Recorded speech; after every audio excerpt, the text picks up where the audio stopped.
Carta aos Gálatas, capítulo de número 2, está escrito assim: Depois, passados 14 anos, subi outra vez a Jerusalém com Barnabé, levando também comigo Tito. Subi por uma revelação e lhes expus o evangelho que prego entre os gentios, particularmente aos que estavam em estima, para que de maneira alguma não corresse ou não tivesse corrido em vão. Mas nem ainda Tito, que estava comigo, sendo grego, foi constrangido a circuncidar-se. E isto por causa dos falsos irmãos que tinham se entremetido e secretamente entraram a espiar a nossa liberdade que temos em Cristo Jesus, para nos porem sob servidão, aos quais nem ainda por uma hora cedemos com sujeição, para que a verdade do evangelho permanecesse entre vós. E quanto àqueles que pareciam ser alguma coisa, quais tenham sido no outro tempo, isso não se me dá. Deus não aceita a aparência do homem. Esses, digo, que pareciam ter alguma coisa ou ser alguma coisa, nada me comunicaram.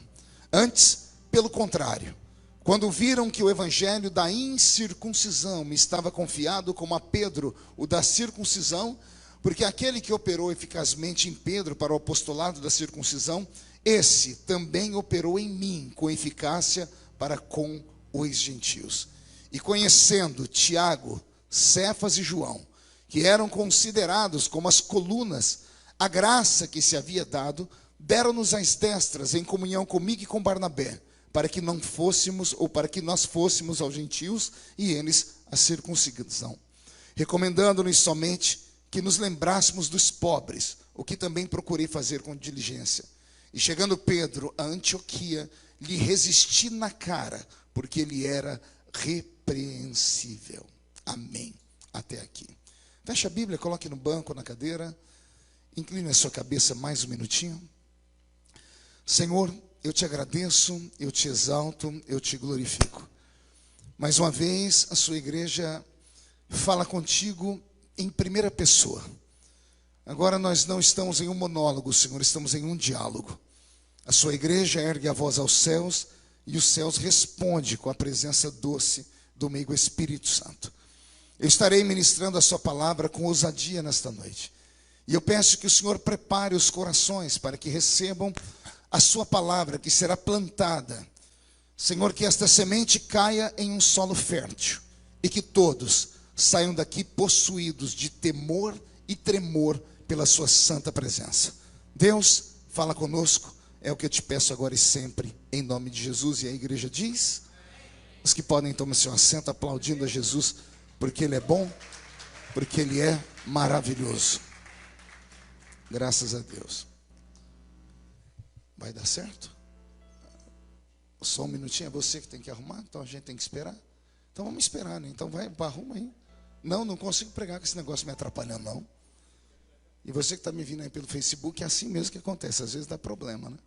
Se a gente voltasse na época da roça, né, não tinha nada disso, a gente pregava na garganta, os instrumentos eram um pandeiro e uma sanfona, e a gente adorava Jesus na beleza da sua santidade. Mas, como as coisas são modernas, né? A igreja é moderna, está tudo moderno, a gente tem que se adaptar.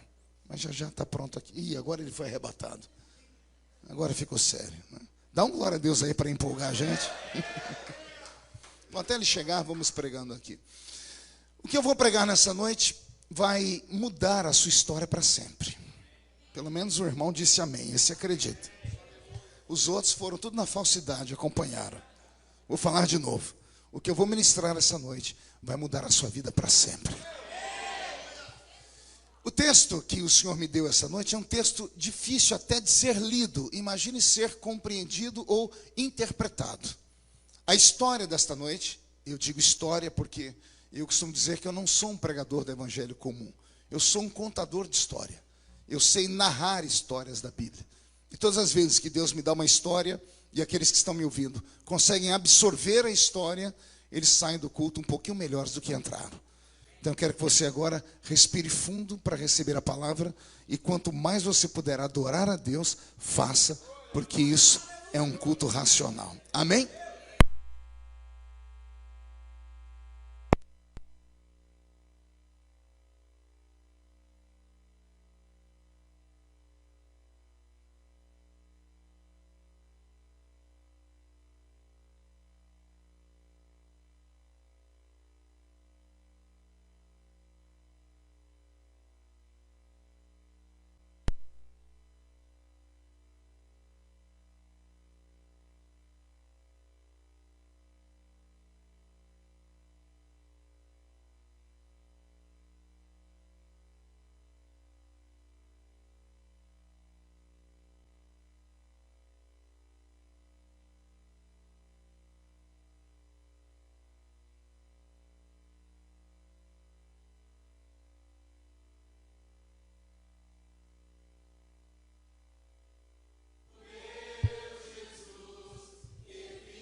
porque vivo está. Pronto, acho que agora deu certo. Uma salva de palmas aí aos que tentaram arrumar. Vamos lá, Roberto, agora? Então vamos ver se ele consegue fazer funcionar o teclado. Eu só consigo operar se tiver anestesia, né? Pronto, a música é anestesia. Só um pouquinho mais baixinho, porque eu vou pregar só até 2 da manhã, tá bom? Voltando então, como eu disse, o texto dessa noite, ele é difícil até de ser lido. Imagine interpretado. O texto dessa noite, ele narra a história de uma das maiores personagens da Bíblia Sagrada do Novo Testamento, que é o apóstolo São Paulo. Diga comigo, apóstolo São Paulo. Pergunte quem está do seu lado, conhece Paulo? Diga, tem certeza que conhece Paulo? Então me empreste aí a sua mente, porque eu quero plantar dentro dela algumas revelações acerca do apóstolo São Paulo. O apóstolo São Paulo, ele é uma incógnita. Ele é um acidente de percurso. Na verdade, ele é um elemento surpresa do reino de Deus na terra. Explico. Jesus, quando passou por aqui, entre centenas de discípulos, ele levantou para si 12 apóstolos. A gente sempre fala que Jesus tinha 12 discípulos, quando na verdade ele tinha centenas de discípulos. Ele tinha, na verdade, 12 apóstolos. 12 o quê? Eram esses 12 apóstolos responsáveis para dar o prosseguimento da obra de Deus aqui nesse mundo. Eram esses 12 homens que seriam a continuação do ministério de Cristo. Todavia, aconteceu algo estranho. Eles não deram conta de carregar a cruz até o fim. Eles não tiveram a aptidão de obedecerem o ID na plenitude dele. Porque o Senhor havia dito a eles, vocês vão ser testemunhas aqui, ali e acolá. Vocês vão receber autoridade para ser testemunhas em Jerusalém, Judeia, Samaria e até os... A igreja aqui é treinada, até os... E estava indo tudo muito bem, até que o poder desceu sobre eles. E quando a inspiração desceu sobre Pedro e ele pregou o seu primeiro sermão, Pedro ficou espantado com o resultado da unção que veio sobre ele. Ele pregou uma mensagem e de repente ele tem 3.000 convertidos em um só culto. Somente umas 3 pessoas entenderam, eu vou melhorar. Pense num pregador que prega um evangelho que ninguém nunca tinha ouvido. Numa terra que eles já têm uma religião extremamente poderosa. Eles são descendentes de Abraão. E ele prega sobre um Cristo que andou na terra, que era carpinteiro. E quando ele termina de pregar, acusando aquele povo de terem matado o seu Cristo, mas o seu Cristo tendo ressuscitado ao 3º dia, 3.000 almas se convertem ao evangelho. Se eu perguntasse que é o apóstolo Célio e a apóstola Verbênia, como é cuidar de uma igreja desse tamanho, tenho certeza que eles vão dizer, é um Deus nos acuda. É um Deus nos acuda. Imagine você, de início, receber de presente uma igreja com 3.000 membros. 3.000 membros. E assim começa o ministério de Pedro. Aí Pedro resolve fazer um segundo culto. Olha só, não é uma sequência de cultos. Ele fez um culto e 3.000 pessoas se converteram. Ele faz o segundo culto, quando ele prega, 5.000 pessoas se convertem. Em 2 cultos ele tem 8.000 membros. Ai, Jesus amado. Com 8.000 membros nas mãos, sabe o que Pedro fez? Disse, pronto, não preciso pregar para mais ninguém. Já tenho a igreja dos sonhos. Tenho 8.000 membros dizimistas. 8.000 membros ofertantes. 8.000 membros que acreditam na minha palavra como sendo profética. Pedro se empolgou tanto com a igreja que ele disse, Jesus está voltando. Todo mundo vende tudo que tem e coloca aqui nos meus pés. Pense em 8.000 membros ficando sem casa. Ficando sem fazendas. E depositaram tudo aos pés de Pedro. A igreja que Pedro começa a administrar, ela se torna uma igreja gigantesca, poderosa, rica. E quando Pedro vê que o evangelho chegou em Jerusalém, ele envia os outros para as províncias. Saem dali de Jerusalém, vão para a Judeia, Samaria e param por ali. Esqueceram os confins da terra. Esqueceram os povos bárbaros. Esqueceram os pagãos. Esqueceram aqueles que tinham 1 milhão de deuses. E ao esquecerem esses, eles provocaram o coração de Deus. Por que é que a igreja de Jerusalém começa a ser perseguida? Ela começa a ser perseguida porque ela não pratica o ID. Ela começa a ser perseguida porque ela peca com o pecado da omissão. Ela não cumpre o ID, porque o ID era para todo mundo. Só que Pedro e os demais disseram, não, se salvamos só os judeus já está bom demais. E quando Jesus percebe que a sua igreja não vai crescer, porque os que estavam à frente dela acharam que ali era o topo, o Senhor envia um sopro de perseguição sobre a igreja. A perseguição é extremamente violenta. Crentes começam a morrer. Pessoas são espancadas em praça pública. E nesse íntere aparece um homem de 1,5 metro de altura, uma cabeça desse tamanho, calvo por natureza. Há quem diga que ele era caolho e manco de uma perna. Olha a criatura que vai se levantar contra a igreja. 1,5 metro de altura, calvo por natureza, uma cabeça gigante, caolho e manco de uma perna. Alguém pode dizer, pastor, um homem de 1,5 metro de altura com essas qualidades ou esses defeitos, a gente acaba com ele num sopro. Só que esse homem não era normal, ele era uma besta fera desenfreada. Pergunte por quê? Só falo se todo mundo perguntar e o sonoplasta aumentar o meu microfone aqui. Vou perguntar de novo, por quê? Primeiro, porque ele não é um judeu comum, ele é um judeu rico. E todo rico é arrogante. Não existe rico que não seja arrogante. Todo rico se estriba em cima do seu potentado, do seu dinheiro. Por isso Jesus disse na Bíblia que é mais fácil um camelo passar pelo fundo de uma agulha do que um rico entrar no céu, por causa da sua própria arrogância. Paulo é rico. Ele é rico e não é só um homem rico, ele é um homem estudado. Quem já leu na Bíblia que Paulo era doutor da lei? O que é ser doutor da lei?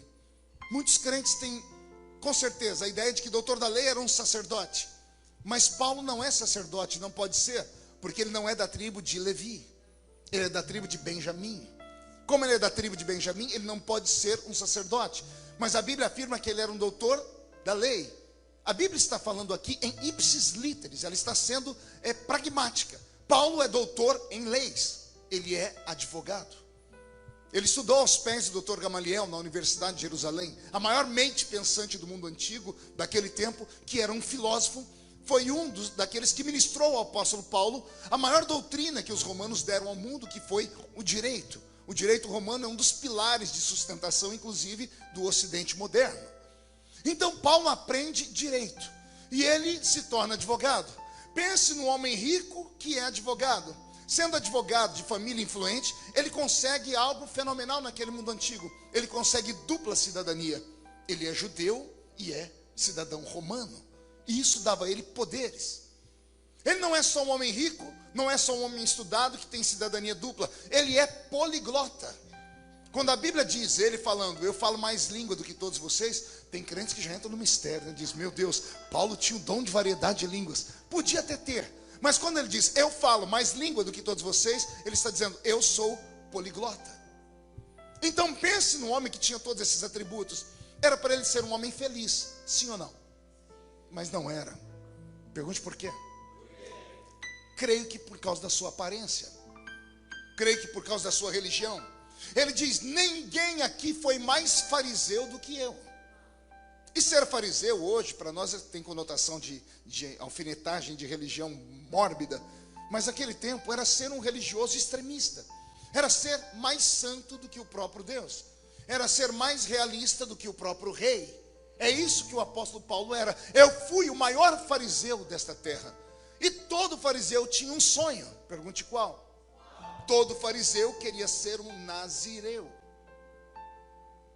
E o que é ser um nazireu? Era ser escolhido por Deus no ventre da mãe, nascido para uma missão angelical na terra. Na Bíblia Sagrada inteira temos 3 nazireus: Sansão, João Batista e Jesus Cristo. Por que os 3 são nazireus? Porque um anjo apareceu à família dos 3 e anunciou o nascimento deles antes deles nascerem. E eles nasceram por vias divinas, porque as mães não podiam ter filhos. Então eles nasceram por uma escolha divina. Quem nascia por essa escolha divina era chamado de nazireu. E o nazireu tinha algumas leis sobre ele que os outros não tinham. O nazireu não podia tocar em coisa morta. O nazireu não podia beber bebida forte. E o nazireu não podia raspar o cabelo. Paulo é o maior de todos os nazireus. Só que como nazireu ele não pôde executar o maior desejo de um nazireu, que era fazer o voto do nazireado. Quer perguntar por quê?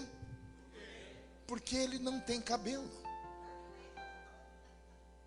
A calvície dele era uma doença. Até hoje, quando você anda aqui pelas ruas dos Estados Unidos, você vê aqueles judeus ortodoxos usando aquelas roupas escuras. Olhe no cantinho aqui da cabeça deles, vocês vão ver uma trança.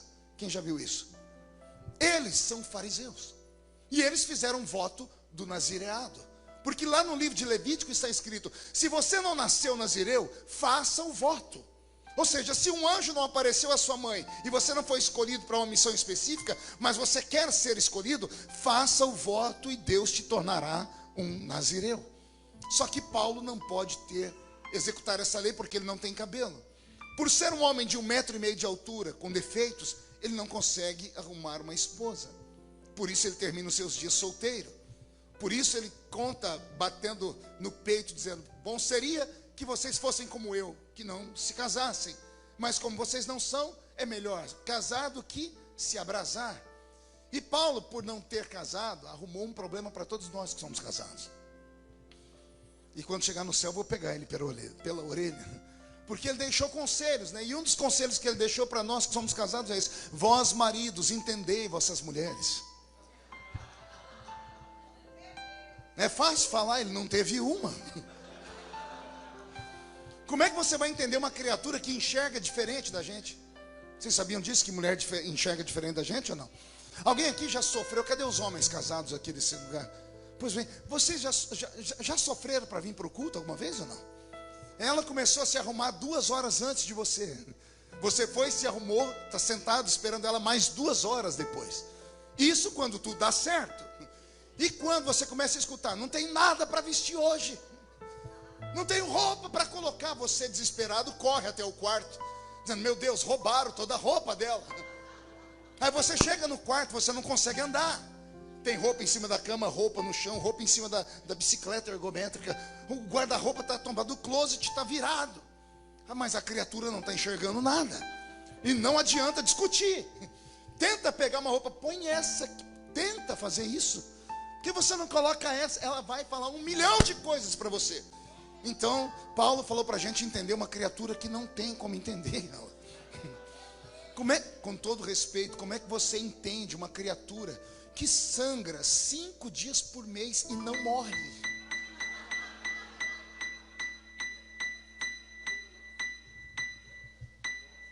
É sério, Brasil.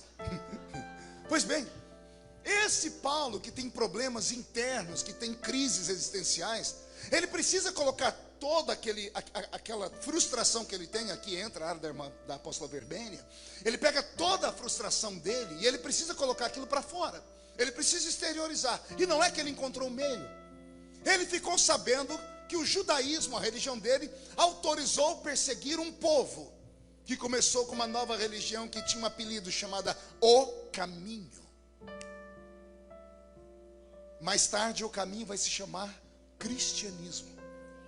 E ele então pega toda a frustração que ele tem com a sua própria vida, com a sua existência, com a sua religião, e ele transforma aquilo em ódio. E ele diz: eu vou fazer um bem para o meu Deus matando os outros.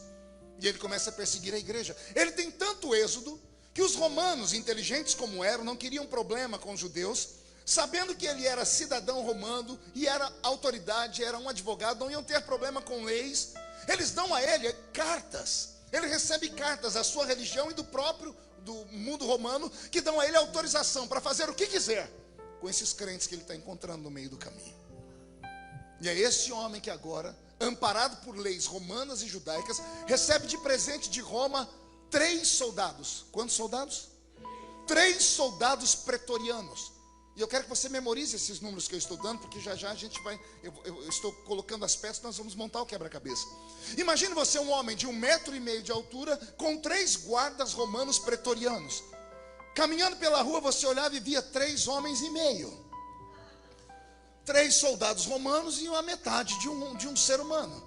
São esses 3 homens e esse pequenino, na verdade 4 homens, que vão assustar a igreja de Cristo, que vão colocar os crentes para correr no mundo antigo. São esses 4 homens que colocam a igreja de Jerusalém de joelhos. Só que eu falei para vocês que a igreja de Jerusalém tinha quantos membros em 2 cultos? Não ouvi? 8.000 membros se esconderam de 4 homens. Por onde ele passava, ele deixava um rastro de sangue. Em todos os lugares que Paulo de Tarso chegou, as pessoas morriam e os que não morriam fugiam. As igrejas começaram a ficar isoladas e abandonadas. Lembra que eu disse no início? Jesus levantou 12, os 12 não deram conta. A perseguição vem porque eles não fizeram o que Jesus mandou fazer. Então o inimigo pega uma oportunidade e diz assim: então, já que o Cristo deixou perseguir, vou destruir a igreja dele. E ele pega uma pessoa de autoridade. Paulo está indo pelo caminho da cidade de Damasco, a cidade mais antiga do mundo que ainda existe. Ele está no caminho de Damasco e os 3 guardinhas de chumbo que estão com ele estão dizendo para ele: você é o cara. Mas por que eu sou o cara? Onde você chega, você apavora. Essa religião nova aí está com os dias contados. Você fechou essa religião em todos os lugares que você passou. Você é poderoso. Enquanto ele está caminhando, acontece um fenômeno. Ah, Jesus. Uma luz explode diante dos olhos dele. Essa luz não vem só com cores, ela vem com calor. O calor é tão intenso que ele que estava na frente foi atingido frontalmente. E a luz com o calor derreteu os olhos dele. Os soldados que estavam ao lado dele saíram correndo. A Bíblia diz: obstante não verem, saíram correndo de temor. A pergunta que eu sempre me fiz: por que Paulo não correu também? Os outros correram. Por que Paulo não correu? Paulo não correu primeiro porque ele conhecia a religião. E ele sabia que de Deus não dá para correr. Não dá para fugir de Deus. Quando aquela glória explodiu diante dos olhos dele, ele encontrou um método de não morrer. Jesus não foi ali para brincar de deixar o homem cego e depois curá-lo. Se eu entendo meu Cristo, Jesus desceu ali para matar esse nanico. Pergunte por quê? Porque não tinha homem para defender a igreja dele. Não tinha macho para defender a igreja dele. 8.000 membros fugiram de 4 homenzinhos. Por todo lugar que ia, todo mundo fugia. Cadê Pedro? Cadê Tiago? Cadê João? Cadê os pais da igreja? Cadê os fortes? Ninguém conseguia ficar diante de um homem de 1,5 metro de altura com 3 soldadinhos de chumbo amparando ele. Jesus olhou do céu, olhou para baixo, deve ter se mexido no trono e disse: pai, vou ter que quebrar uma lei. Qual, meu filho? O senhor sabe que nós nunca nos intrometemos no ministério um do outro. O Velho Testamento foi o Senhor que foi lá na terra e eu fiquei quietinho. O Senhor subiu, eu desci. Eu fiquei lá e disse: eu vou e o outro vai vir no meu lugar. Eu terminei o meu potentado, voltei ao céu e o Espírito Santo desceu. É o Espírito Santo que tem que cuidar disso. Pai, mas o Espírito Santo não é um espírito de guerra. Ele é tranquilo. Ele é um cavalheiro. Ele é um espírito de paz. Ele é um gentleman. E daí, filho? E daí, pai? Se eu depender do Espírito Santo, a igreja lá ele não vai poder defender, porque não é do caráter dele matar ninguém. O Senhor não pode ir. Os anjos estão aqui. Pedro, Tiago e João fugiram. Pai, me dá uma oportunidade. Do que, meu filho? Eu disse que eu ia ficar aqui, mas eu vou ter que descer lá, porque estão tocando na minha noiva. E ninguém toca na minha noiva. Jesus sai do céu e explode diante de Saulo. A intenção era matá-lo. Só que o nanico era tão inteligente que quando o olho dele derreteu, ao invés de ele começar a gritar de dor e sair correndo, ele caiu de joelhos. E não existe homem tão grande diante de Deus quando ele está ajoelhado. Quando ele caiu de joelhos, a ira do Eterno cessou. Imagina Jesus olhando para ele, respirando forte. Ele ia matar. Só que como Jesus é a sabedoria encarnada, apóstolo, ele cria um mecanismo tão interessante que seria contra tudo que o mundo moderno conhece. Imagine você se a Souza Cruz, companhia de cigarro, contratasse o Neymar para fazer propaganda de cigarro. Daria certo? Não, porque um atleta, ele é símbolo de saúde. Imagine alguns anos atrás no Brasil, quando o Leonel Brizola brigava com o Roberto Marinho, não esse aqui, mas o dono da Rede Globo.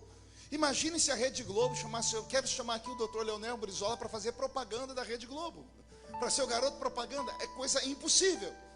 Aí sabe o que Jesus tem como ideia? Ele olha para aquele nanico que está com o olho vazado, mancando de uma perna, 1,5 metro de altura, frustrado, uma besta fera, cheio de crises existenciais. Ele diz assim: sabe o que eu vou fazer com você?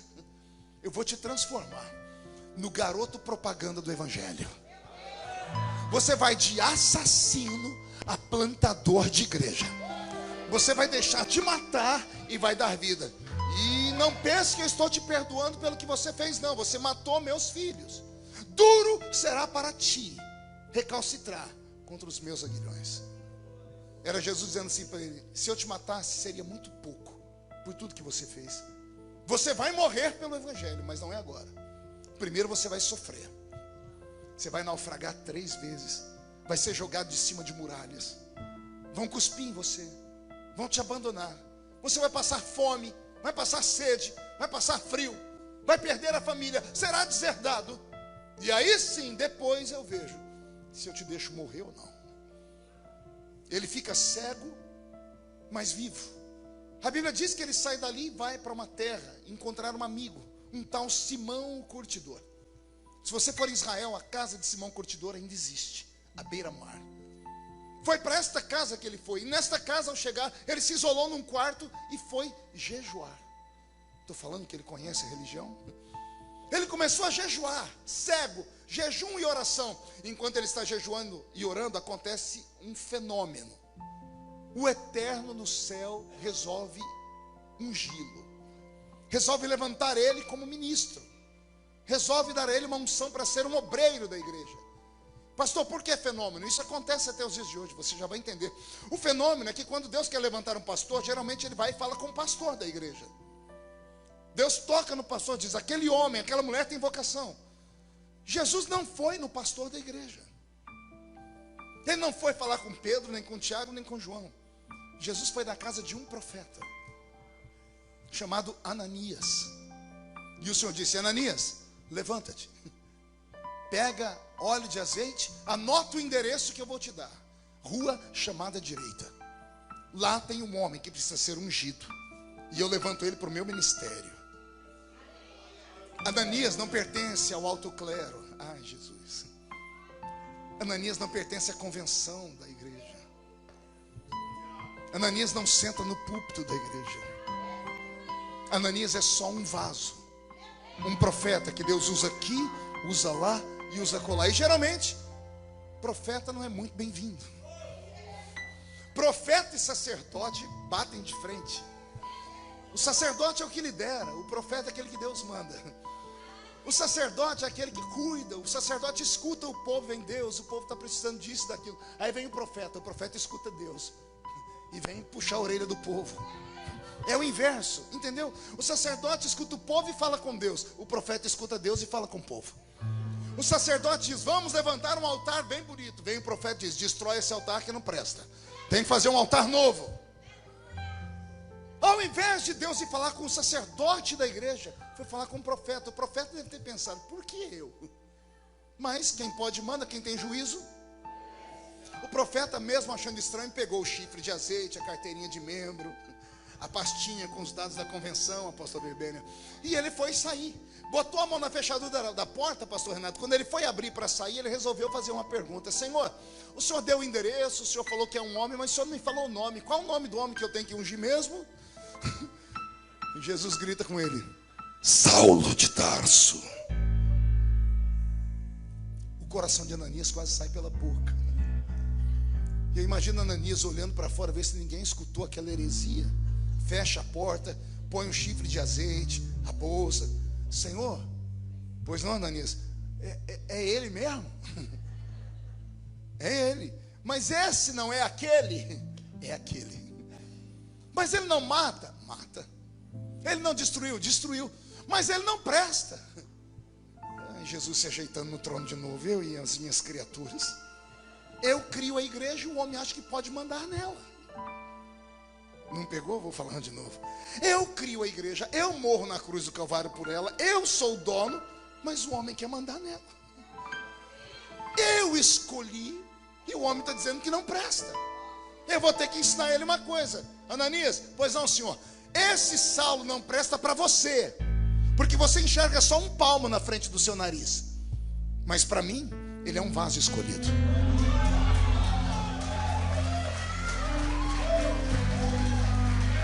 Ele é um vaso escolhido. E por que ele é um vaso escolhido para Deus e é rejeitado pela igreja? Porque Deus enxerga onde a igreja não enxerga. Deixa eu te dar uma palavra que eu só fui aprender agora, que eu estou com quase 100 anos de idade. Deus não erra quando chama ninguém. Eu estava estudando esses dias, apóstolo Célio, sobre a arca de Noé. Eu comecei a rir sozinho. Porque todo mundo pensa que Deus só chamou para a arca Noé. Mas não foi só Noé que entrou na arca. Noé, na verdade, era o único digno de entrar na arca. Porque ele tinha currículo. Noé era um homem justo. Era um homem temente. Por isso entrou na arca, amém? Me conta como era a vida da mulher de Noé. E dos filhos. E das noras. A Bíblia não fala nada deles. Se eles eram bons, se eram ruins. Noé tinha currículo. A família não tinha e entrou na arca. Agora, pior do que a família que não tinha currículo, é o outro grupo que entrou e Deus disse: Noé, quem vai chamar esse sou eu, viu? Não é você não. Você entra com a sua família e fica lá dentro. Aí Deus começa a gritar: cobra, rato, escorpião, gambá, eu estou chamando vocês para dentro da arca, porque a arca é minha, não é de Noé. Ah, meu Deus, pega essa palavra. A arca não é minha, a arca é de Deus. Então Deus chama para a igreja quem Ele quer. E quando Ele chama, cumpre a nós, temos que sofrer igual sovaco de aleijado para suportar a criatura. É claro que eu, como pastor, já cheguei num 5 na minha igreja e falei assim: você não pode mudar de igreja. Eu te dou carta de recomendação, eu pago o seu salário por um mês.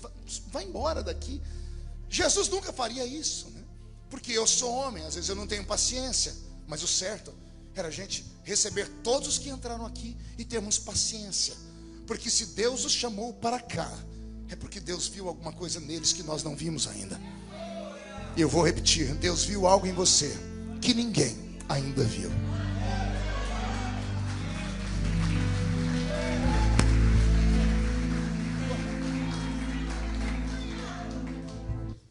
Beto, mude a música para mim. Ananias vai, unge esse homem. Quando ungiu ele, o olho dele abriu. Abriu o olho, ele começou a abrir a boca. Pergunte para quê? Danou a pregar. Começou ali dentro da casa. Daqui a pouco foi para o meio da rua. Tem uma pracinha até os dias de hoje lá na frente da casa de Simão Curtidor. A redondeza toda foi atingida pela palavra daquele nanico de 1,5 metro pregador. Quando a notícia chega lá em Jerusalém, os de Jerusalém querem vir ver para ver se é verdade. Pedro, Tiago vieram. Pedro e João vieram, melhor dizendo. A tradição diz que eles ficaram de longe, vendo e ouvindo. E o que eles viram e ouviram apavorou-os. Ao invés da igreja ficar feliz, os líderes da igreja ficaram preocupados. Porque eles ouviram aquele nanico pregar e descobriram que, primeiro, o nanico tinha tudo o que eles tinham. E segundo, o nanico tinha coisas que eles não tinham. O que ele tinha, pastor, que todos tinham? A unção e a vocação. Porque a unção e a vocação vêm do céu. Só que Pedro e João são pescadores, analfabetos. João vai aprender a ler e escrever com 60, quase 70 anos. Por isso ele escreve o Apocalipse mais tarde, com 90 anos. Pedro nunca soube ler nem escrever. As suas encíclicas que nós temos aqui foram transferidas para o papel de pessoas que ouviram ele falar e melhoraram a sua língua. Pedro era um pescador. Então o que Pedro e João tinham? Unção e experiência, andaram ao lado de Jesus. Então quando eles veem Paulo pregar, eles veem que Paulo tem unção, porque a unção vem do céu. Só que quando eles ouvem melhor, eles ficam apavorados, porque Paulo tem conhecimento. Paulo tem letra. Paulo estudou aos pés de Gamaliel. Paulo não é um pescador, não é um Zé Mané, é um advogado. E agora os líderes da igreja, quando vem aquele homem pregar com aquela eloquência e com aquela graça, começam a olhar um para o outro e dizer assim: eu acho que nós vamos arriscar o nosso ministério. A apóstola já entendeu. Se a gente der trela, ele vai voar. Se abrir oportunidade, ele vai nos engolir. Nós vamos acabar perdendo o nosso apostolado para esse nanico aí. Então a gente tem que dar um jeito nele, mas sem ofendê-lo. Então Pedro e João se reúnem com Paulo e dizem: irmão Paulo, que bom que Deus lhe converteu e ele mudou o seu nome. Só que temos um problema. O problema é que se o senhor ficar conosco, a perseguição será dobrada. Quando a notícia chegar lá, que o homem que tinha cartas de Roma e dos judeus para perseguir a igreja, quando descobrirem que ele se converteu, vão ver que o cristianismo é mais perigoso do que eles pensavam e vão matar ele e todos nós. Então o Senhor precisa nesse momento obedecer a gente. Todo novo convertido obedece. Pois não, o que é que eu tenho que fazer? O Senhor vai voltar para a sua casa e vai ficar quietinho. Quanto tempo? Até a poeira baixar. Até o quê? Deixa eu perguntar para você, quanto tempo leva para um escândalo cair no esquecimento? Quanto tempo leva para uma poeira baixar? Ninguém disse para ele se era uma semana, um mês, um ano. O apóstolo Paulo voltou para a cidade de Tarsis, e quando entrou em Tarsis, entrou novo convertido, e o novo convertido é fanático por natureza, apaixonado. Ele entrou dentro da casa dele, danou a pregar para o pai, para a mãe, para todo mundo. O resultado, expulsaram ele de casa. Ele foi deserdado. Ele não conseguiu mais emprego na cidade de Tarsis. O seu escritório de advocacia faliu. Ele poderia ter pegado uma profissão de ser intérprete. Ninguém queria ser interpretado por um maluco. O homem que passou a vida toda no bem bom, agora é obrigado a aprender a trabalhar com agulha de tricô. Aí você vai ver na Bíblia dizendo: e eu aprendi a costurar tendas, para não morrer de fome, para não morrer de sede. E é nesse período que ele passa nesse sofrimento, porque ele foi abandonado pela igreja, que o caráter dele acaba sendo transformado. Ele que já tinha traumas, o trauma dele aumenta, é potencializado ao máximo. E ele se torna um eremita, uma pessoa difícil de lidar. Ninguém conseguia caminhar com Paulo. Quem conhece a biografia dele como eu conheço, você vê que todos que andavam com o lado dele só dava certo quando ficavam quietos. Quando tentavam questionar, tinham que se separar dele. Ninguém conseguia andar com ele. O apóstolo Paulo uma vez gritou assim: olha, esse João Marcos que está aqui hoje não presta para caminhar comigo, manda ele embora daqui. No fim da vida, quando ele está morrendo, lá atrás das grades, ele manda uma carta para Timóteo, diz: Timóteo, aquela capa que eu deixei em Troas, traz para mim, e traz também João Marcos, aquele que eu mandei embora. Hoje eu vejo que ele é uma bênção na igreja. Mas teve um tempo que Paulo mandou ele embora, não queria saber se ele ia ficar crente ou não. Pense num homem que, quando pegou um crente em pecado na igreja de Corinto, escreveu assim: eu vou entregar a alma desse crente para o diabo. Imagina um pastor entregar a alma de um crente para o diabo porque o crente pecou. E tudo porque ele cometeu um pecado que não tinha nome. Capítulo 5 da primeira carta aos Coríntios: é sabido que é entre vós que um filho dormiu com a mulher do seu pai. Não é o filho dormir com a mãe, porque isso é incesto. É o filho dormir com a mulher do seu pai. O pai era viúvo ou divorciado, casou de novo. O filho foi e dormiu com a mulher do pai. Paulo não sabia como lidar com esse pecado. Sabe o que ele fez? Entregue na mão do diabo. Queria congregar na igreja dele? Estava todo mundo lascado, né? Pois bem, é esse homem que vai nutrir esse sentimento de abandono por um tempo. Como eu disse, quanto tempo você suportaria o abandono daqueles que deveriam te amar? Quando ele escreve a carta aos Gálatas, um texto que eu li, ele conta para nós. Ele começa o texto dizendo: há 14 anos atrás.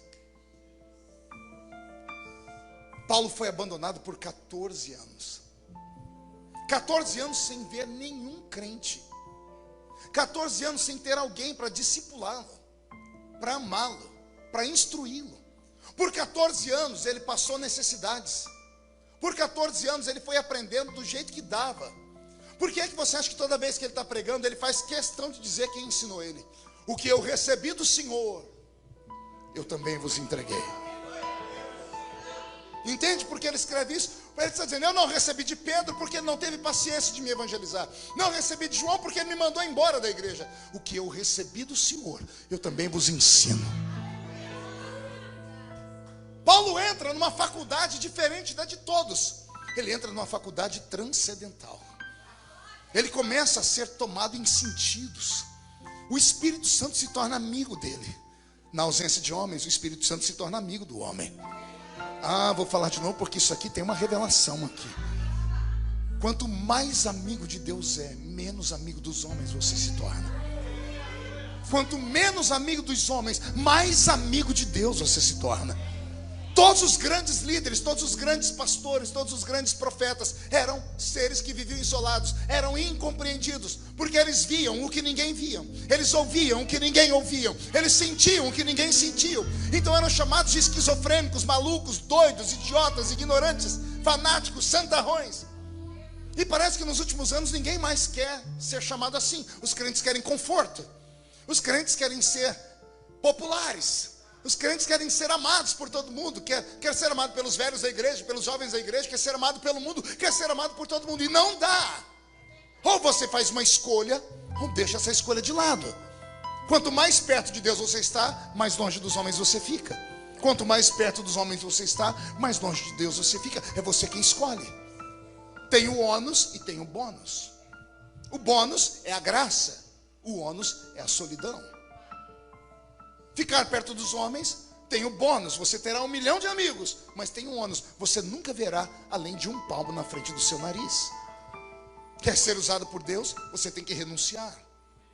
Quer ser um instrumento nas mãos de Deus, você tem que abrir mão dos seus próprios prazeres, dos seus próprios desejos, de uma vida normal, porque o poder de Deus não é normal, é sobrenatural, e Deus não pode dar o sobrenatural para alguém que quer levar uma vida comum.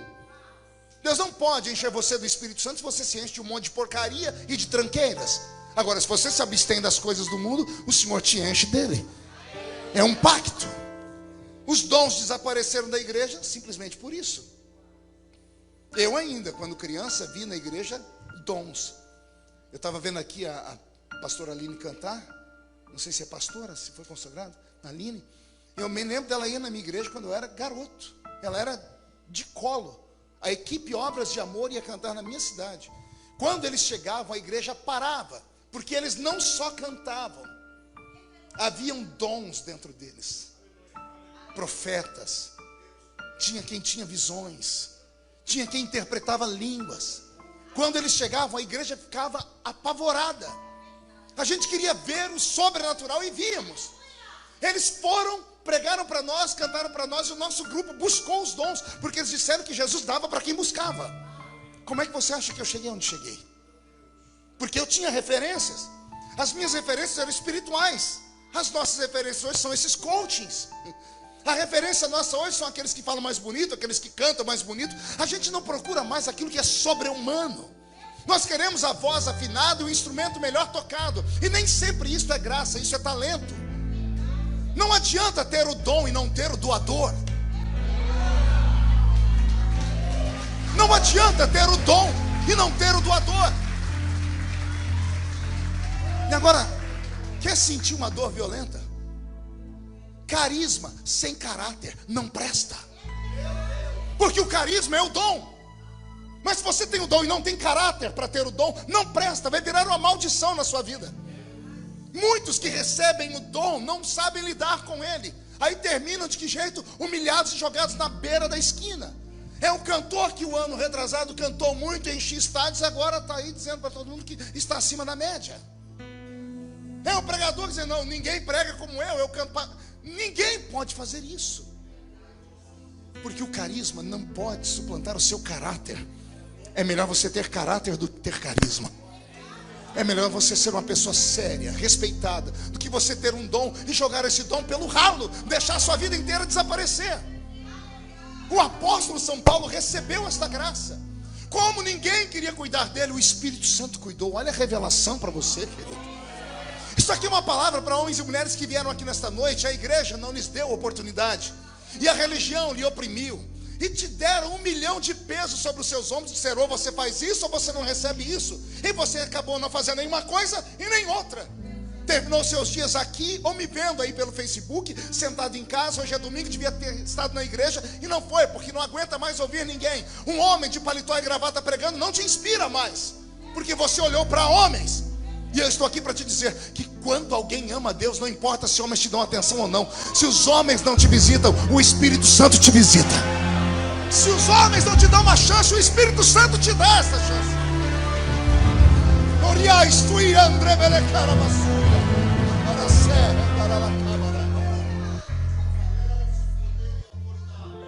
Paulo tinha tudo para ter se tornado um ateu. Ele teve uma experiência com Deus, se converteu e foi abandonado. Foi abandonado por quê? Porque ele tinha dons. Porque alguém que não confiava na sua chamada achou que ele podia tomar a dele. Recebe esta palavra. O que é seu ninguém toma. A porta que Deus abre para você é bênção só para você. Quem tentar entrar por ela morre. Deus abriu o mar vermelho para quem passar? Deus abriu o mar vermelho para qual povo passar? Para qual povo? Israel. O mar vermelho se abriu, Israel passou, sim ou não? Teve mais alguém que tentou entrar pelo mesmo caminho. Quando tentaram no meio do caminho, o que foi vida para Israel foi morte para os egípcios. O que Deus tem para você é seu. Você só tem um inimigo capaz de roubar o que Deus tem para você. E não é a igreja, e não é ministério, é você mesmo. O seu maior inimigo é você. Bem como o maior profeta da sua vida também é você. Tem pessoas que viajam centenas de quilômetros para ouvir um profeta, quando na verdade o maior profeta da sua vida você pode encontrar ele na frente do espelho. É você quem determina o que você quer na vida e onde você vai chegar. E Deus não pode te dar aquilo que você não deseja. Deus pode dar um upgrade no seu desejo, mas Ele não pode te dar aquilo que você não deseja, porque Deus não é tirano. Ele trabalha com o seu livre-arbítrio. Você diz, eu quero, o Senhor diz, então eu te dou. Só que Deus sempre dá mais do que a gente pede. Entendeu? Agora, ficar chorando na frente do espelho, até cair lágrimas, ficar se sentindo o verme do carrapato, ficar a vida inteira fazendo aquela teologia do inha. Vocês conhecem a teologia do inha? A teologia do diminutivo. Eu sou uma pessoinha, moro numa casinha, tenho uma filhinha, uma mulherzinha, vou naquela igrejinha daquele apostolinho. Eu tenho um carrinho, eu tenho uma profissãozinha, uns dolarzinhos no bolso. A pessoa não confia nela, ela é tão insegura que tudo para ela é pior do que tudo. Deus nessa noite quer arrancar essa teologia maldita de você. Ele quer te dar a teologia do ão. Você é uma bênção, você é um campeão. O Senhor vai te levantar com poder e glória, mas você tem que acreditar nisso. Você não pode sentir pena de si mesmo. 14 anos abandonado, costurando tendas. Ele estava tão raivoso que as pessoas, diz a história, que não conseguiam dialogar com ele. Chegavam e diziam, está aqui a tenda. Ele tinha uma tabela, diz, o preço é esse, busque dia tal, e só. Quando perguntava para ele, você tem pai? Ele dizia, nem mãe. Papo reto. 14 anos depois, quantos anos depois? Mude a música, Beto. Tem uma igreja orando lá em Jerusalém, uns crentes orando. E no meio da oração, o Espírito do Senhor levanta um profeta. E o profeta grita, apartai para mim Barnabé e Paulo, para a obra que eu os tenho chamado. Ah, pastor, não tem nada de novo nisso. Tem, porque em Jerusalém só tem Barnabé, não tem Paulo. E Paulo não é nome judeu, é grego. O irmão que recebeu a profecia chamou Barnabé e disse, Barnabé, Deus falou que é você e Paulo. E quem é Paulo que vai comigo? A gente não sabe, não tem nenhum Paulo aqui. Barnabé pega os livros de história da igreja, de como a igreja começou, procura os irmãos mais antigos, e ele chega lá na casa de Simão, o curtidor. Simão ainda está vivo, e Simão diz para ele, passou por aqui um homem chamado Saulo, e na noite em que ele esteve na minha casa, o Senhor mudou o nome dele para Paulo. Esse homem está na cidade de Tarsis. E Barnabé vai para Tarsis. Ao chegar em Tarsis, ele bate de porta em porta e ninguém conhece o tal de Paulo. Aí ele se lembra que falaram que o nome dele antigamente era Saulo. E Saulo, que na verdade não é Saulo, é Saul. O nome no original é Saul de Tarshite, Saulo de Tarso. Então dão a ele o endereço. Ó, tem um eremita ali, mas cuidado que o homem é bravo. É um nanico que só Deus na causa. Aliás, que nanico que não é invocado, né? Todo baixinho é extremamente invocado, né? Ah, tá aqui a revelação em cores. A história diz que Barnabé entrou dentro da tenda e Paulo achou que ele ia costurar a tenda. Pode deixar a tenda aí, o preço está aqui, busca dia tal. E Barnabé disse, não, irmão Paulo ou Saulo, meu nome é Barnabé, sou presbítero da igreja de Jerusalém. Estávamos em oração e o Espírito Santo falou no seu nome. Ele disse que tem uma obra na minha vida e na sua. E eu vim aqui saber se o irmão tem coragem. A história diz que Paulo não disse nada. Se levantou, quebrou a tenda dele inteira, amarrou o que era importante, foi lá na calçada, subiu na sua caminhonete, porque ele tinha um camelo, um dromedário. Não entendeu? Caminhonete, camelo. Vou falar de novo. Todo baixinho gosta de carro alto. Paulo vai lá fora, sobe na sua caminhonete, amarra no seu camelo, o seu dromedário, sobe em uma das corcovas e grita: irmão Barnabé, vamos embora. Eu estou atrasado, tem 14 anos. Tem 14 anos que eu estou no óleo. Ai, Jesus. Você está pronto para entrar comigo na revelação? Então se ajeite aí, Roberto, me ajude. Barnabé só é escolhido para ser obreiro porque ele é rico. Barnabé era um presbítero que era empresário no ramo de madeira, lá em Jerusalém. Todo mundo via que ele era um homem temente a Deus. A tradição diz que os obreiros daquela época sabiam que Barnabé queria ser pastor, mas não tinha igreja para ele pastorear. Como não tem igreja para ele pastorear, e Deus usa o vaso em profecia, Pedro é obrigado a arrumar uma igreja para ele pastorear, porque o dízimo dele era muito alto. E como era muito alto, ninguém quer perder o dizimista alto. Então Pedro pergunta aos irmãos: como é que nós vamos fazer para não perder Barnabé e para que realizemos o sonho dele? Alguém diz: ó, tem uma igreja que mata pastores. Aqui não tem, né? Só tinha lá em Antioquia, na minha cidade, né? Tem uma igreja que sepulta ministérios. Sério? Onde que é essa igreja? Antioquia. E por que sepulta pastores? Porque é um povo pobre. A cor da pele deles é acima do caucasiano. Eles sofrem preconceitos por serem ignorantes, por serem pobres e cheios de doença. É uma igreja que não consegue manter um pastor. E Pedro então diz: calma aí, se não dá para manter um pastor, Barnabé é rico, não precisa de dinheiro. Ele só quer realizar o sonho dele. Então a gente junta o útil com o agradável. Mande ele para essa missão. E o tal do Paulo? Não existe Paulo, isso é coisa de profeta louco. Mas Barnabé achou Paulo. E os dois foram para Antioquia. Chegaram em Antioquia, uma igreja caindo aos pedaços com meia dúzia de membros. E Barnabé todo feliz, é o primeiro culto que ele vai dirigir. Ele não é pregador, mas ele conhece a homilia do culto.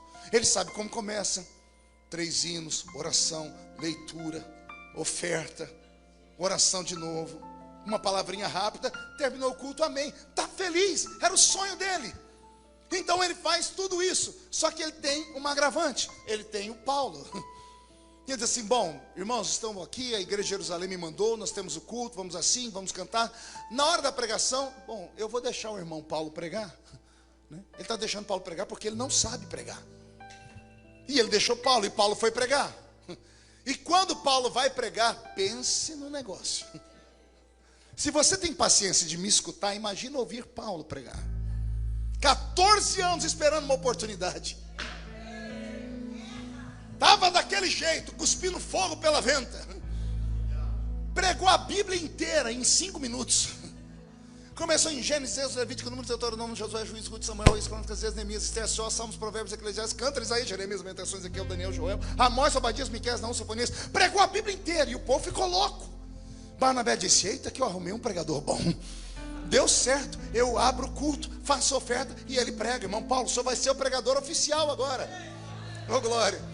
Segundo culto, aqueles crentes que estavam no primeiro disseram: gente, tem um pregador bom e um pastor bom. Os crentes que estavam fracos começaram a vir para a igreja. E Paulo começou a preparar aqueles sermões.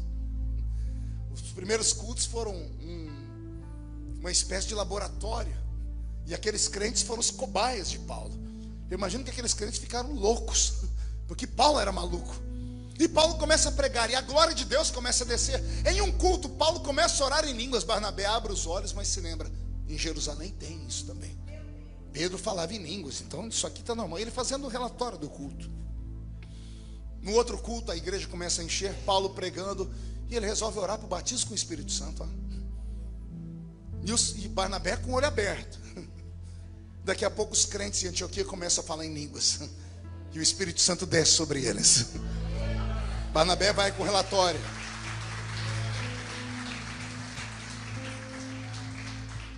Aqui em Antioquia, Jesus tem salvado, renovado e batizado com o Espírito Santo. Até aqui está tudo bem, amém? Só que Paulo está daquele jeito. Próximo culto, ele está pregando, os crentes dando a falar em línguas. Paulo para e diz assim: ei, irmão, você? Sim, o que foi? Você sabe o que você acabou de falar? Ele diz: não, eu estou falando na língua que o senhor falou que é dos anjos. Você não sabe, né? Mas eu sei. Como o senhor sabe? Deus me deu interpretação de línguas. E Paulo interpreta a língua do irmão. Barnabé arregala um olho e diz: eu não lembro disso em Jerusalém. Ah não, mas teve o dia que o Espírito Santo desceu e as pessoas ouviram eles glorificarem a Deus em outras línguas. Isso aqui passa. Parece normal, mas essas notícias começam a sair de 4 paredes e começam a esparramar pelas ruas. Vai na minha igreja. Lá tem gente que não sabe falar nem o inglês nem o português, mas chega lá e recebe um idioma novo. E quem é que ensina? É um professor invisível que aparece lá no culto. As pessoas aprendem a falar em outras línguas, o corpo arrepia. O sobrenatural atrai as pessoas. A igreja começa a se encher da noite para o dia. E Paulo se empolga, quer ver um pregador feliz, é dar uma multidão para ele pregar. E Barnabé só prega, anotando: meu irmão Paulo, vai devagar aí, viu? Eu tenho que mandar relatório para Jerusalém. Um belo dia Paulo está pregando, além de orar para o batismo com o Espírito Santo, interpretação de língua, ele resolve orar pelos doentes. Barnabé fica em pé, imagina ele dizendo: como é que é isso aí, irmão Paulo? Eu vou orar para Jesus curar. E ele sai colocando a mão e Jesus começa a curar um por um. Barnabé anota: aqui Jesus cura como em Jerusalém. Porão a mão sobre os enfermos e os curarão. Está indo tudo muito bem. A notícia dos que foram curados esparrama pela cidade. No culto seguinte, a igreja está entupida de gente, porque o povo quer cura, e era uma terra de gente doente. E Paulo ministra a cura, só que ele não dá conta de orar por todo mundo, porque é só ele. Barnabé não sabe fazer essas coisas, porque ele é o homem da religião, é o homem engessado pela religiosidade. E Paulo é o liberto. Barnabé tem que ler a cartilha de Jerusalém, e Paulo lê uma cartilha que veio lá do céu. Calma. Ô, Léo, me ajuda aqui, fica aqui naquele canto ali. Paulo está pregando e orando para Jesus curar, e falou: ô irmão Léo, por favor, vem cá, chega aqui perto de mim. Paulo saca um lenço do corpo dele. Pega esse lenço aqui e me ajuda a curar os outros. Entendeu aí ou não? Me ajuda a curar os outros. Pega esse lenço e começa a colocar na cabeça dos crentes aí. E o Léo vai lá só te fazer. Coloca assim, isso. Ele começa a orar e o homem lá dá um grito. As pessoas começam a ser curadas. Pronto. Obrigado, Léo. Obrigado.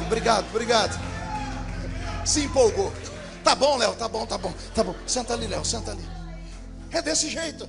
As pessoas começam a se curar. Barnabé está aqui, ele não sai, ele vai falar Jesus, sai Genésio. Ele diz: como é que eu vou escrever aqui que o lenço do Paulo está curando? Aí Barnabé levanta a mão e diz: irmão Paulo, pois não, Barnabé, línguas tem em Jerusalém. Interpretação, nós já vimos em Jerusalém. Curar colocando a mão, nós já vimos em Jerusalém. Mas curar com a roupa, isso não tem em Jerusalém. Como é que o senhor aprendeu isso? Aí Barnabé ouve Paulo dizer: o que eu recebi do Senhor.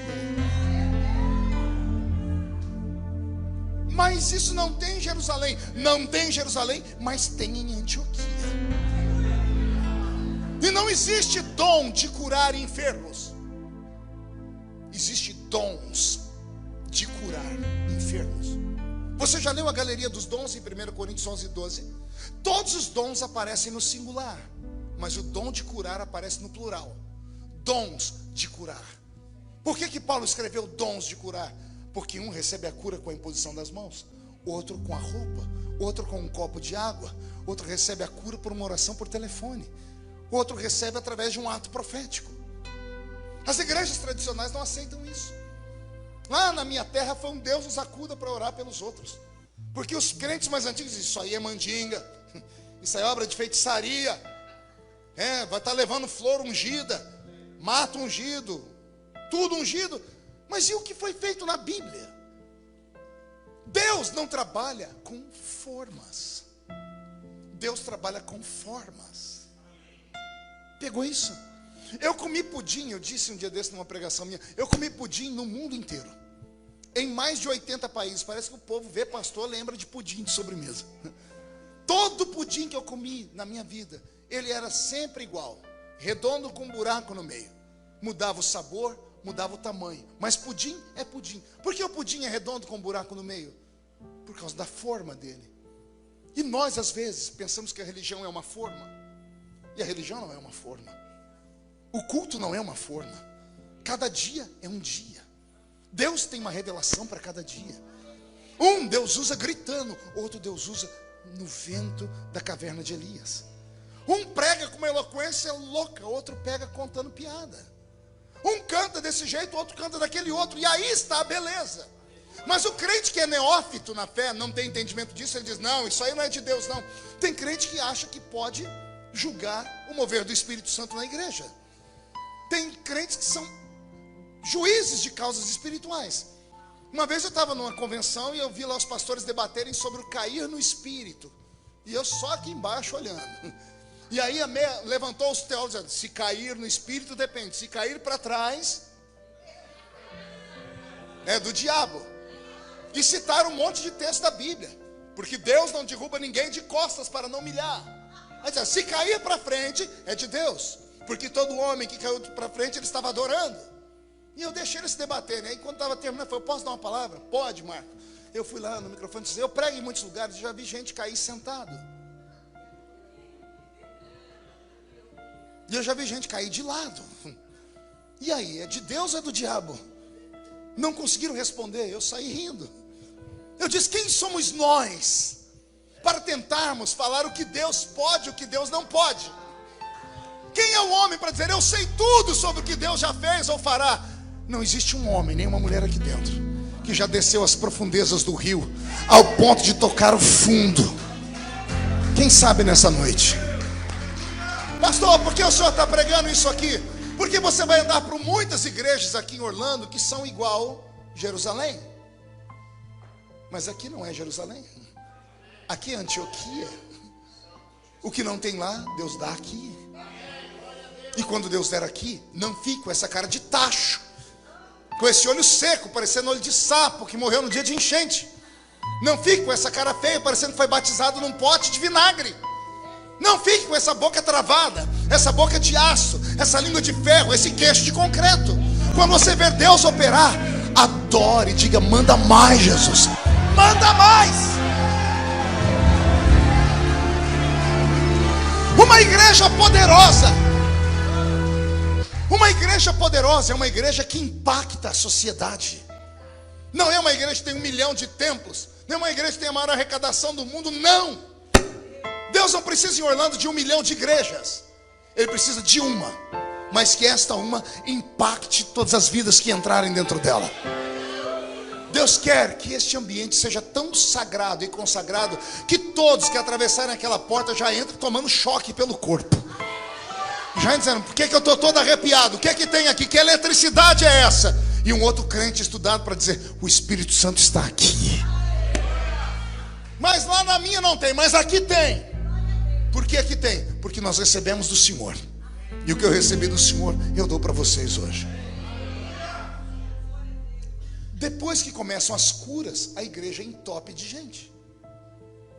Depois que a igreja recebe os dons, ela fica extremamente possuída pelo temor. Chega um dia que começam a trazer os doentes, aqueles que ninguém nunca levou para ninguém, porque são pessoas que nascem com anomalias. Pessoas que nasciam sem braços, sem pernas, sem olhos. E colocadas estão diante de Paulo. E Paulo não arreda o pé. Os livros mais antigos contam que Paulo, quando orava por esses doentes, ele colocava a mão sobre os membros que estavam cortados ou amputados ou que não nasceram. E enquanto ele orava, os membros nasciam. Barnabé ficava apavorado. Como? E Paulo dizia, eu recebi do Senhor. Mas o que é isso que não tem em Jerusalém? Isso tem porque Deus me deu a palavra do conhecimento, o dom de operação de maravilhas, o discernimento de espíritos. São dons que estão à disposição da igreja, mas que a igreja nunca mais buscou. E por isso a igreja tem que ficar aí escorada em um único homem que prega, em uma música. Quando falta o cantor, acabou a música. Quando acabou o culto, quando falta o que prega melhor, acabou o culto. Porque nós ficamos atrelados em um só ser humano. Somos um corpo. E cada um tem uma função nesse corpo. E eu sinto que Deus está falando isso aqui porque essa igreja está preparada para ouvir. Deus não falaria isso se essa igreja não estivesse preparada e pronta para a maturidade. Por quê, pastor? Porque cada um de vocês pode nesta noite receber o dom. Alguém gostaria de receber este dom? Mas como é que você quer receber o dom com esse jeito? Braço cruzado, mascando chiclete, lixando a unha. Aqui não é um teatro. Quer receber? Busque. Quer receber? Fale com quem pode dar. Quer receber? Faça um pacto com Ele. E você vai ver o céu abrir e Deus descer sobre a sua vida, numa unção e numa autoridade incrível. A igreja de Antioquia explode em crescimento.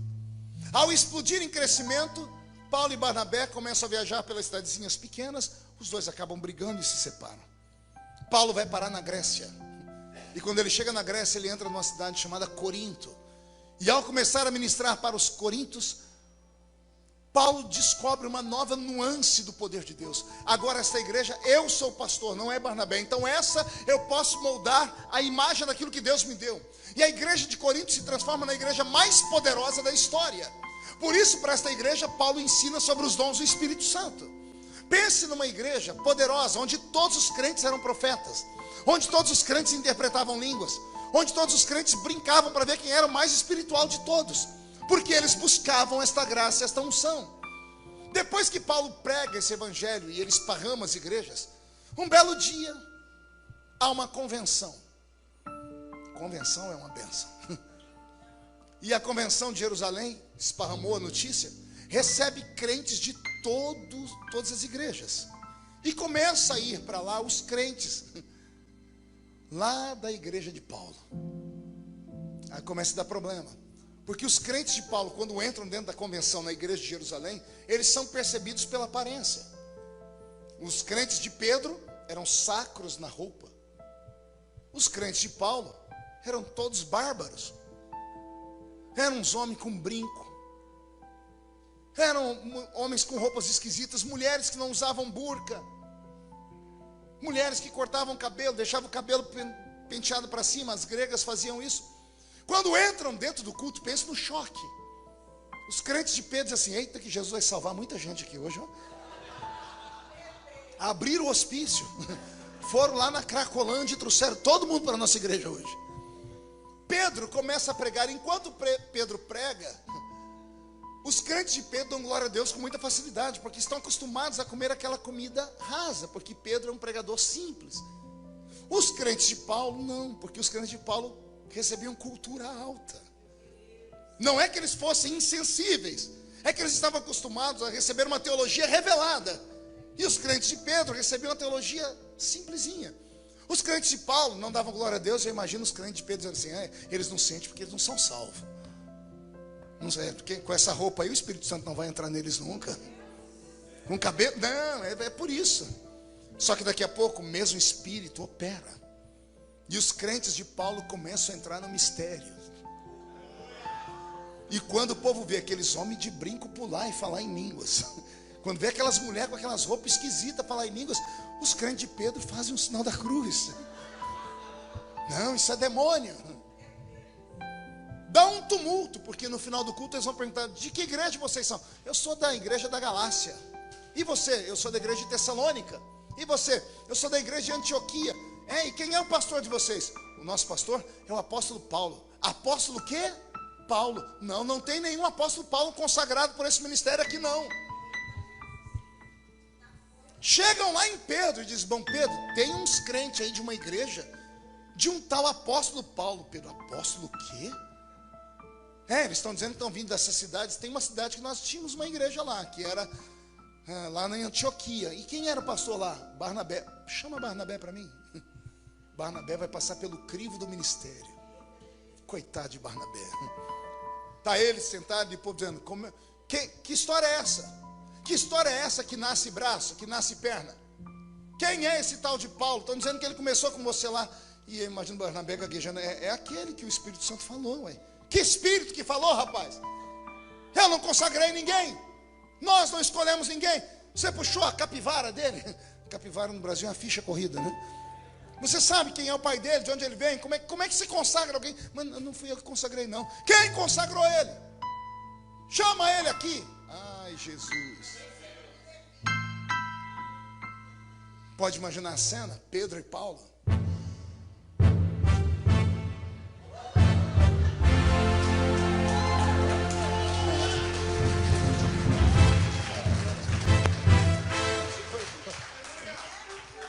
Pedro e Paulo, os dois gigantes da fé, dois homens apaixonados por Jesus, dois homens escolhidos por Jesus, dois homens amados, separados pela religião.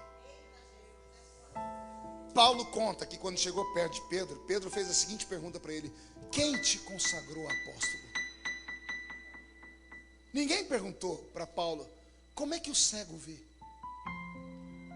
Como é que o surdo ouve?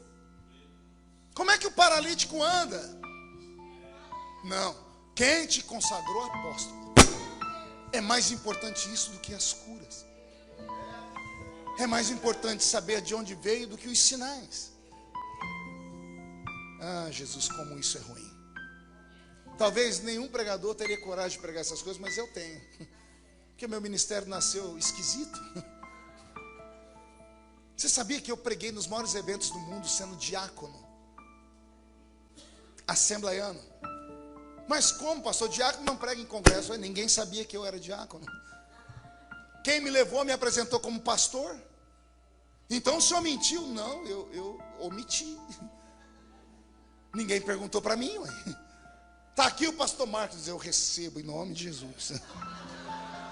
Eu creio, eu tomo posse. Eu preguei no congresso dos Gideões, no auge daquele congresso, 3 anos como diácono. Até que um dia estou andando com o pastor presidente na época lá da convenção, e ele dirigindo o carro falou: Marco, filho, você pertence a que convenção em São Paulo? Eu não sabia que tinha mais de uma. Eu falei: como é que é? Que convenção? Eu falei: eu não sei não. Eu falei: como você não sabe? Se você é pastor. Ele falou: cadê a sua credencial? Oh, meu Deus, que tristeza. Quando eu apresentei a minha credencial de diácono, o pastor estacionou o carro, ajeitou o óculos, olhou para mim e disse: seu mentiroso, seu vagabundo, você vem aqui enganar o povo. Eu falei: eu não enganei ninguém não. Você disse que é pastor. Eu disse: prova que eu digo. Eu nunca disse. Vocês que falam que eu sou pastor. E eu recebo a profecia.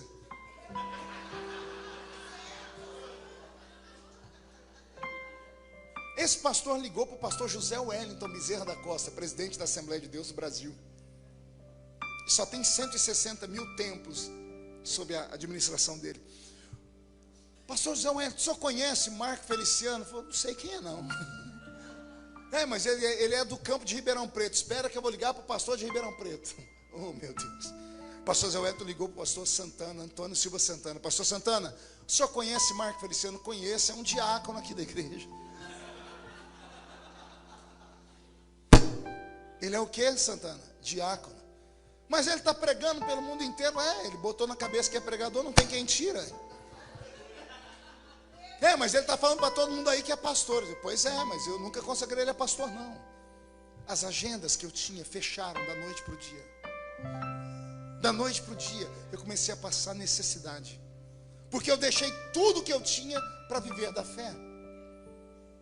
O pastor nem para me dar uma chance. E o dia que eu fui falar para ele: pastor, o senhor não tem intenção de me consagrar? Ele disse: você está pedindo para ser consagrado, rapaz? Consagração não se pede, se recebe. Meu Deus, que sofrimento. Eu vim pregar aqui uma vez nos Estados Unidos, na igreja do apóstolo Oriel de Jesus. Ele morava numa casa no centro da cidade, lá ainda em Somerville. Eu cheguei, sentei, porque eu chorei o voo inteiro, porque as minhas agendas tinham sido desmarcadas. Eu sentei no sofá, ele estava tomando banho. Quando ele saiu do banheiro, ele saiu orando em línguas. E ele olhou para mim e disse: por que Deus me mostrou você chorando no voo? E eu comecei a gaguejar, com medo de falar para ele, ele também não entender e fechar as agendas para mim. Eu falei: eu não vou mentir para o senhor, eu não sou pastor. Ele: não é? Você pregou aqui. Eu falei: pastor, sempre me apresento como pastor, mas eu não sou pastor. E comecei a chorar. Ele olhou para mim e disse: você não é pastor lá no Brasil, aqui nos Estados Unidos você é, porque você tem credenciais de pastor. Você tem credenciais de pastor. Eu já ouvi você pregar e Deus operar. Eu vi Jesus salvar, eu vi os jovens se espelharem em você. Você é pastor, só temos que dar um jeito para ver como é que eu vou te consagrar. Falei, por quê? Ele falou, não, deixa eu pensar. Ele entrou no quarto dele, daqui 2 horas ele voltou. Olha, sábado eu vou receber 3 pastores no ministério. Era o pastor Gesiel Gomes, o pastor Paulo Lucas Sacramento e um outro pastor que vinha do Brasil. E eu vou aproveitar e consagrar uns pastores. Como eu vou falar na frente da igreja, nós vamos consagrar e receber pastores. E eu vou chamar os nomes, então eu não vou falar quem vai ser consagrado, nem quem vai ser recebido. Quando eu falar seu nome, você vem para frente. O povo vai achar que eu estou te recebendo, mas eu vou estar te consagrando. Oh, que loucura, olha, assim foi a minha chamada. Assim foi a minha vocação. Naquela noite eu fui consagrado e ele me deu uma credencial de pastor. Nem com credencial me aceitaram no Brasil. Não aceitaram até Deus me levantar. Porque tentaram matar, mas não puderam. Fecharam uma porta, Deus abriu 10. Me expulsaram do ministério, 10 ministérios me chamaram. Hoje, todos me chamam de pastor e ainda tem que me chamar de deputado federal. Você consegue imaginar o que é isso? Mas eu tinha a oportunidade de ler na cartilha deles. Porque o meu pastor me propôs, eu te consagro, se você abandonar a itinerância e pastorear essa igrejinha aqui lá não sei onde. Eu falei, pastor, mas a minha vocação não é essa, eu sou um pregador, eu não sou um pastor de igreja. Ele falou assim, prova, pastor tem que pastorear, tem que sofrer. Na cultura assembleiana, né? Você quase mata a pessoa, porque aquele que foi consagrado quase morreu também. E aí então o que ele passou, ele quer que o outro passe. Quando na verdade tinha que ser o contrário. Se você sofreu, não faça as outras pessoas sofrerem. O que não foi bom para você não é bom para os outros também. E foi assim que nasceu o ministério que Jesus me deu. Assim nasceu o ministério de Paulo. Diz a história que nesse dia que Paulo e Pedro ficaram face a face, Paulo desconcertou Pedro. Paulo disse aqui no texto, preste atenção com o Espírito. Olha o que Paulo diz: Pedro, Jesus deu para você um evangelho diferente do meu. Pastor, mas o próprio Paulo disse, ainda que um anjo de luz se apresente e pregue um outro evangelho, seja ele anátema. O próprio Paulo diz, Pedro, Jesus te deu um evangelho diferente do meu. O seu evangelho é o evangelho da circuncisão. O meu é o evangelho da incircuncisão. O seu é o evangelho da lei. O meu é da graça. Enquanto você corta o prepúcio do órgão genital dos moços para eles serem salvos, o meu Jesus circuncida o coração. Ele muda a mente, o caráter. Ele muda os valores. Ele transforma a personalidade. Você vê esses crentes meus, eles podem não ter cara de crente, mas tem coração de crente.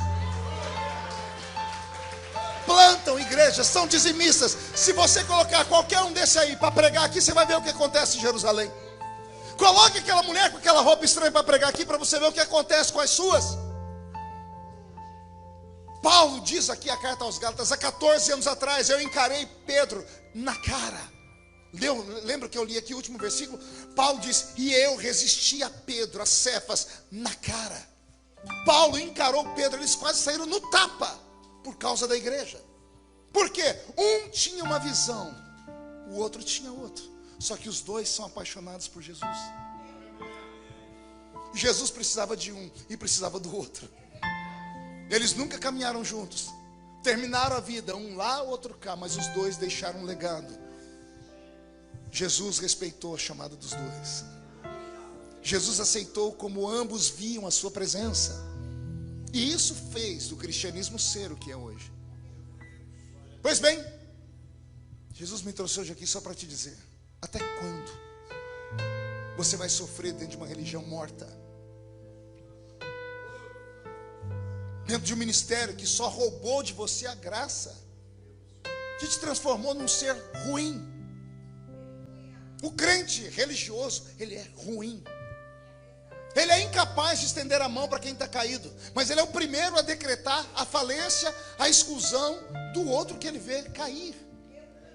A religião mata o ser humano. E pior, a ferida provocada pela religião não tem cura. Só o amor, só a graça. Quando eu vejo esse ministério aqui, eu conheci ele há pouco tempo, e eu converso muito com o Roberto. O Roberto me fala da atitude de vocês hoje, que vocês fazem, que vocês levantam pessoas. Eu falei, meu Deus, que nasçam mais ministérios assim. Que esta igreja seja chamada de hospital aqui em Orlando.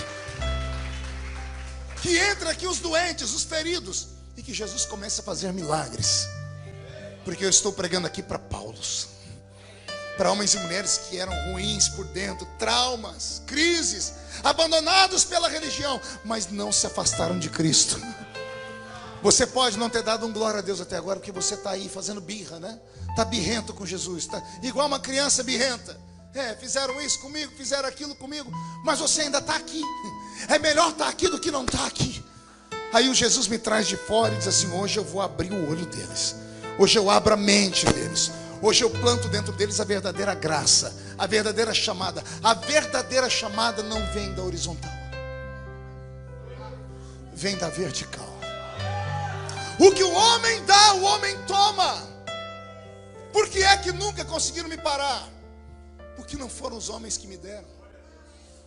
Se fossem os homens que tivessem me dado, se tivessem me colocado em uma religião, se tivessem me colocado dentro de uma caixinha, se tivessem feito qualquer coisa comigo, eu não teria recebido nada na minha vida.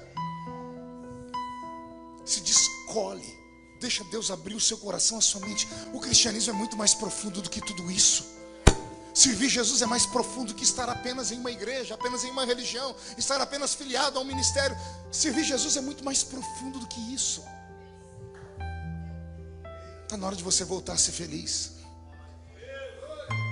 Está na hora de você arrancar de dentro de você aquelas coisas que plantaram aí dentro. Seu casamento não deu certo, você nunca mais vai ser obreiro. O povo ruim, povo cruel. Eu era do ministério lá no Brasil, e eu me lembro como se fosse hoje. Fizeram uma convenção e havia uma comissão de ética da igreja. E estavam estudando um caso para saber o que fazer com um pastor que cai em pecado de adultério. Depois de 2 horas de tempo fechado, um maior deles, o doutor da lei, escreveu a lei, criou a comissão e foi aprovado. Pastor que cair em pecado, 10 anos de banco. Não pode cantar no coral nem nada, vai ser membro de banco se quiser. 10 anos depois a gente reavalia. A lei foi aprovada com louvores, com aplausos. 3 meses depois, a lei foi aplicada sobre aquele que criou ela. Você entendeu ou não? O homem que criou a lei foi o primeiro a ser punido por ela. O primeiro a ser punido por ela. Com a medida com que você mede, você é medido.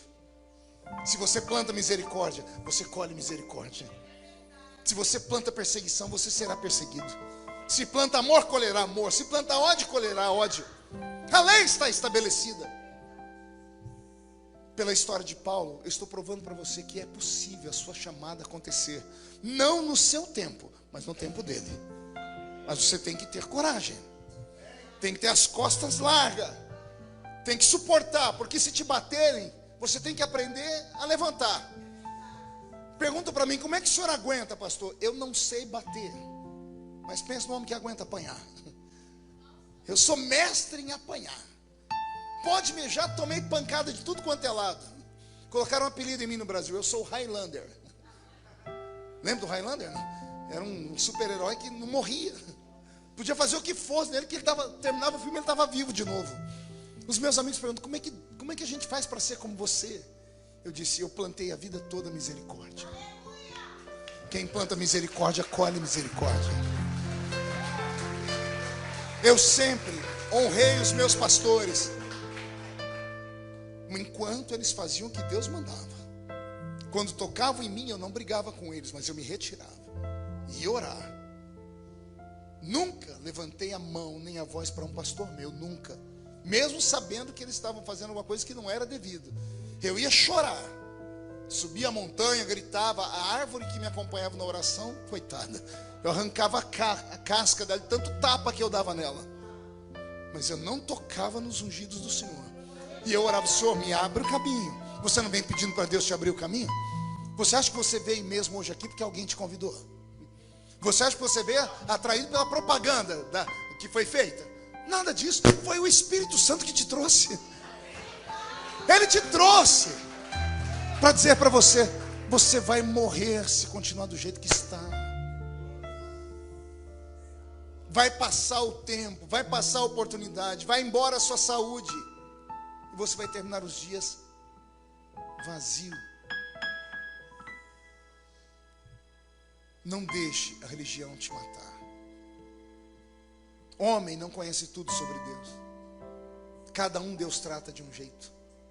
Não tente fazer da sua experiência pessoal uma doutrina. Não tente fazer com que Deus haja com o seu irmão do jeito que ele age com você. Não tente, é impossível, não vai dar certo nunca.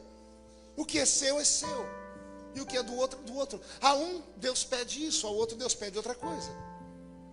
Velho Testamento, Davi peca, dorme com a mulher que não é dele, manda matar o marido dela e vive.